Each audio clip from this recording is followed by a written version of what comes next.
अस्सलामुअलैकुम वरहमतुल्लाहि वबरकातुहू। हेलो हाजरीन, कैसे हो आप? उम्मीद है कि आप सब खैरियत व आफियत से होंगे और अपनी पढ़ाई को बहुत अच्छे तरीके से कर रहे होंगे।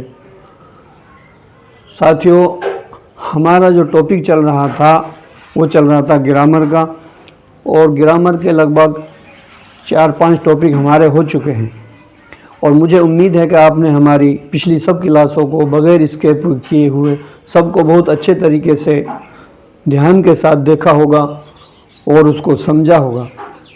साथियों, आज का हमारा टॉपिक रहेगा यानी इसमें जामिद। इसम का मतलब होता है नाउन यानी संज्ञा। क्या मतलब होता है इसम का? नाउन यानी संज्ञा। कल हमने पढ़ा था इसमें जामिद, इसमें मसदर, इसमें मुश्तक के बारे में हमने कल पढ़ा था। आज हम पढ़ेंगे यानी इसमें जामिद। इसमें जामिद किसे कहते हैं? इसमें जामिद की कितनी किस्में होती हैं? इसमें जामिद को कितने भागों में बांटा जाता है, कितने भागों में तकसीम किया जाता है? इसमें जामिद का मतलब आप समझ रहे हो, संज्ञा। इसमें जामिद को 2 भागों में तकसीम किया जाता है। कितने भागों में तकसीम किया जाता है? 2 भागों में तकसीम किया जाता है, यानी इसमें मारफा और इसमें नकरा। कितने भागों में बांटा जाता है? इसमें जामिद को 2 भागों में बांटा जाता है, इसमें मारफा और इसमें नकरा। इसमें मारफा का ही दूसरा नाम क्या है? इसमें ख़ास। इसमें मारफा का दूसरा नाम क्या है? इसमें ख़ास। और इसमें नकरा का दूसरा नाम इसमें आम। क्या है? इसमें नकरा का दूसरा नाम क्या है? इसमें आम। यानी इसमें मारफा किसे कहते हैं? सबसे पहले हमको ये समझना है कि इसमें मारफा होता क्या है। इसमें मारफा कहते हैं हम जातिवाचक संज्ञा को। किसको कहते हैं साथियों? इसमें मारफा हम कहते हैं जातिवाचक संज्ञा। इंग्लिश में इसको क्या बोलते हैं? Proper noun. क्या बोलते हैं? प्रॉपर नाउन बोलते हैं। इसमें मारफा को हिंदी के बोले तो क्या बोलेंगे? जातिवाचक संज्ञा। और इंग्लिश में अगर हम इसको बोले तो क्या बोलेंगे? Proper noun. और इसमें नकरा और दूसरा नाम इसमें नकरा का इसमें आम। इसमें नकरा बोले तो हिंदी में क्या बोलेंगे? इसको जातिवाचक संज्ञा। यानी जिस संज्ञा से जाति का बोध हो उसे क्या बोलते हैं? जातिवाचक संज्ञा बोलते हैं। यानी इंग्लिश में बोले तो कॉमन नाउन। इसमें नकरा को इंग्लिश में क्या बोलेंगे बच्चों? इंग्लिश में बोलेंगे कॉमन नाउन। अब हमें इसकी आई होप कि आपको मैंने जो समझा ये आपके समझ में आ गया होगा कि इसमें मारफा क्या होता है, इसमें नकरा क्या होता है। आपको ये बहुत अच्छे तरीके से समझ में आया होगा। आगे हम देखते हैं, इसकी तारीफ देखते हैं। यानी आपसे पूछी जाए कि एग्ज़ाम में पूछ लिया जाता है कि इसमें मारफा की तारीफ लिखिए।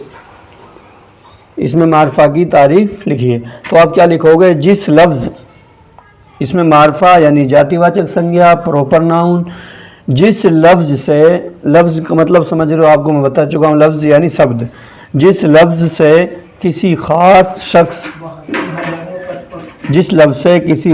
शख्स, जगह या चीज़ के नाम को क्या कहते हैं? इसमें मारफा कहते हैं। यानी जिस लफ्ज़ से किसी ख़ास चीज़, ख़ास शख्स, ख़ास जगह का नाम मालूम हो, ज़ाहिर हो, उसे साथियों क्या कहते हैं? इसमें मारफा कहते हैं। यानी प्रॉपर नाउन कहते हैं, जातिवाचक संज्ञा कहते हैं। जैसे हमने यहाँ पर मिसाल के तौर पर लिखा, मिसाल लिखी हमने अहमद। अहमद क्या है? ख़ास नाम है। क्या है? ख़ास नाम है। दहली लिखा, दहली ख़ास नाम है, शहर का नाम है। अगर दहली की जगह यहाँ पर शहर होता तो वो ख़ास नाम नहीं होता, जबकि वो किस में आता? जातिवाचक के अंदर, कॉमन नाउन के अंदर आता। अहमद लिखा, दहली, ये क्या हो गए? इसमें मारफा यानी व्यक्तिवाचक संज्ञा। गंगा की जगह हम लिख देते नदी लिख देते तो किस में आ जाती? वो जातिवाचक में आ जाती। ताजमहल क्या है? इसमें मारफा यानी व्यक्तिवाचक है। तो साथियों, आपके इसमें मारफा के बारे में बहुत अच्छे तरीके से समझ में आया होगा। आगे देखते हैं हम इसमें नकरा। इसमें नकरा का दूसरा नाम ही क्या है? इसमें आम यानी जातिवाचक संज्ञा। क्या है? इसमें नकरा को क्या कहते हैं? जातिवाचक संज्ञा। इंग्लिश में बोले तो कॉमन नाउन। अब इसकी तारीफ क्या है? जिस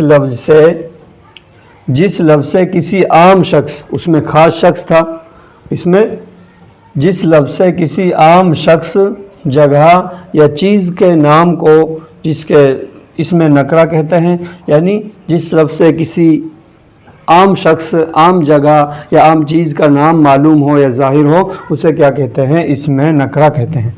इसमें नकरा बोले तो जातिवाचक यानी कॉमन नाउन, यानी जाति का बोध होता है। मिसाल के तौर पर हमने लिखा लड़का। लड़का क्या है? बहुत सारे लड़के बैठे हैं, अब हमने बोला लड़का, तो लड़का क्या हो गया? किसका बोध हो रहा है? लड़का से जातिवाचक का हो रहा है, यानी जातिवाचक का। अब हमें यहाँ बोल देते अहमद, तो अहमद क्या हो जाता है? एक व्यक्तिवाचक हो जाता है, एक खास शख्स हो जाता है। लड़का मुल्क, मुल्क बोल दिया हमने। मुल्क किसे कहते हैं? मुल्क यानी देश को, उर्दू में मुल्क बोल देते हैं देश को। देश, देश बहुत सारे हैं, यानी अगर किसी देश का नाम होता तो वो क्या हो जाता? खास हो जाता। जैसे भारत हो गया, कोई भी देश हो गया, वो क्या हो गया? वो किसके अंदर आ गया? इसमें वो अगर किसी देश का हम नाम लेते तो किसका आ जाता? इसमें मार्फा के अंदर, यानी खास के अंदर, इसमें खास के अंदर। और ये नदी लिख दिया, हम नदी लिख दिया यहाँ, ये किसका बोध करा रही है हमको? जातिवाचक का, यानी इसमें नकरा, यानी कॉमन नाउन। नदी किसका बोध करा रही है? जातिवाचक का बोध करा रही है। आदमी, नदी की जगह हम यहाँ लिख देते, जमुना लिख देते, गंगा लिख देते, तो इधर हमने गंगा लिखा, नदी का नाम है गंगा, तो ये किसका बोध करा रही है हमको? इसमें मार्फा यानी व्यक्तिवाचक का बोध करा रही है। नदी लिखा, आदमी लिख दिया, आदमी बहुत सारे हैं, किसी अगर एक आदमी का हम नाम लेते तो किसके अंदर आ जाता? खास के अंदर आ जाता। महल लिख दिया, महल बहुत सारे हैं, फिर हमने यहाँ ताजमहल का नाम लिया तो ये किसके अंदर है? यानी खास जगह, खास चीज़ के, खास जगह के नाम के, खास चीज़ के नाम में, यानी इसमें मार्फा के अंदर आता है। और महल खाली जाति का बोध कराए, महल बहुत सारे हैं लेकिन हम किसी का नाम, महल का नाम ले लिया तो वो किसका बोध कराएगा? व्यक्तिवाचक का। आई होप कि आपको ये क्लास बहुत अच्छे तरीके से समझ में आई होगी। और आगे जैसे हम इसमें क्वेश्चन पूछे जाते हैं, इस आपसे पूछा जाए मंदरजा झेल में से इसमें मार्फा की पहचान कीजिए, और आपको ऑप्शन में दे दिए जाएं इसमें मार्फा की पहचान कीजिए। इस ऑप्शन में दे दिए जाएं आपको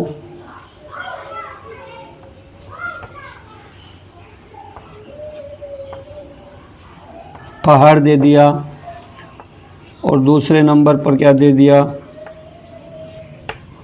नदी दे दिया, तीसरे नंबर पर देश दे दिया, क्या दे दिया? देश। और चौथे नंबर पर क्या दे दिया? चौथे नंबर पर साथियों क्या दे दिया? इधर लिख दिया आपको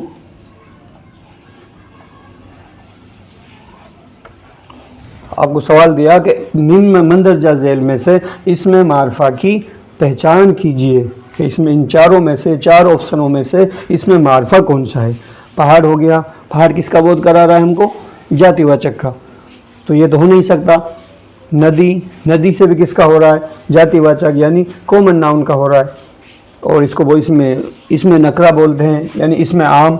देश, इससे भी जातिवाचक का हो रहा है, लेकिन हमने चौथे ऑप्शन में लिखा दिल्ली, तो इसका क्वेश्चन आंसर क्या हो जाएगा? ये वाला दिल्ली हो जाएगा। ठीक है। इसी तरह आपको इसमें पूछ लिया जाए कि मंदरजा झेल में से इसमें नकरा की पहचान कीजिए, आपको ऑप्शन में दे दिए जाए ऑप्शन में आपको दे दिए जाए, जैसे यहाँ पर दे दिया क्या दे दिया? हिंदुस्तान दे दिया, और इसमें दे दिया आपको मुल्क दे दिया,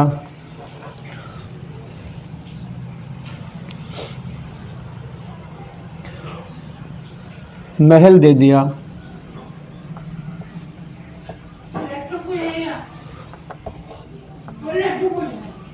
अहमद दे दिया,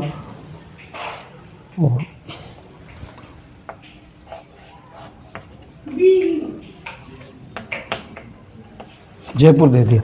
ये आपको ऑप्शन में दे दिया। आपसे पूछा मंदरजा झेल में से इसमें नकरा यानी इसमें आम जातिवाचक संज्ञा की पहचान कीजिए, तो हिंदुस्तान हो गया। हिंदुस्तान तो व्यक्तिवाचक में आ रहा है, इसमें किसी ख़ास जगह का नाम का पता चल रहा है। मुल्क हो गया, अहमद हो गया, जयपुर हो गया। अहमद भी किसके अंदर आ रहा है? व्यक्तिवाचक के अंदर। जयपुर भी व्यक्तिवाचक के अंदर। मुल्क हो गया, मुल्क बहुत सारे हैं, पता नहीं कौन सा है, तो किसका बोध हो रहा है? इससे हो रहा है हमको जातिवाचक का बोध। आई होप कि आपको ये क्लास अच्छे तरीके से समझ में आई होगी, मुझे आपसे उम्मीद है। अगर आप हमारे चैनल से न्यू जुड़े हैं, हमारी क्लास को पहली बार देख रहे हैं, तो आप सबसे पहले हमारे चैनल को सब्सक्राइब करें, लाइक करें, शेयर करें और कमेंट करें। अगर आपको क्लास समझ में आई है तो कमेंट ज़रूर करें, तो मुझे उम्मीद है कि आप इंशाल्लाह कमेंट ज़रूर करेंगे। और बेल आइकन को प्रेस करें, बेल आइकन को ऑल करें, क्योंकि जिससे हमारी लेटेस्ट वीडियो आपको मिलती रहे, यानी जो आगे आने वाली हमारी क्लास हैं सबसे पहले उनका नोटिफिकेशन आपको मिले। अब हम अपनी क्लास का यहीं एंड करते हैं, यहीं रोकते हैं। अस्सलामु अलैकुम व रहमतुल्लाहि व बरकातहू।